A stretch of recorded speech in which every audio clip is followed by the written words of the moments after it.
2019, the European Committee of Social Rights examined reports submitted by 37 European states on social rights issues relating to children, families and migrants.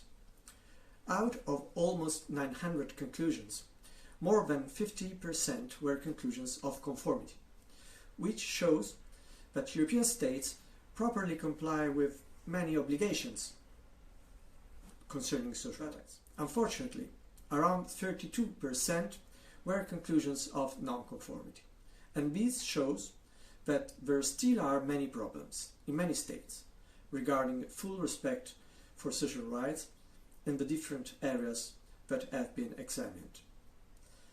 In fact, the committee could note that there have been some improvements in a number of states regarding, for example, the abolishment of all forms of corporal punishment for children, or regarding the protection of the maternity of employed women, or regarding housing conditions of people living in segregated areas. But serious problems are still persisting, and in some cases they are even worsening with respect to many rights.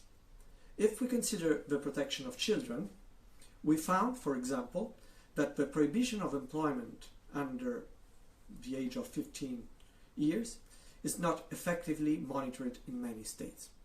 And in some states, like Greece or Turkey, we are increasingly concerned about the treatment, and in particular detention, of children in an irregular migration situation and asylum-seeking children.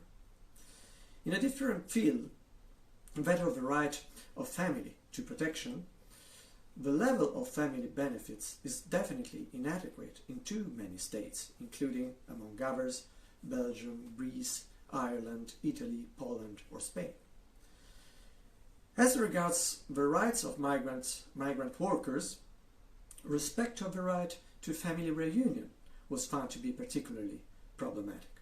In many cases, the obstacles to family reunion relate to excessive residence, language or income requirements. Last but not least, the right to housing. Here in many states, including France, Portugal, Italy or Turkey, the situation of non-conformity mostly concerns the conditions and treatment of Roma people.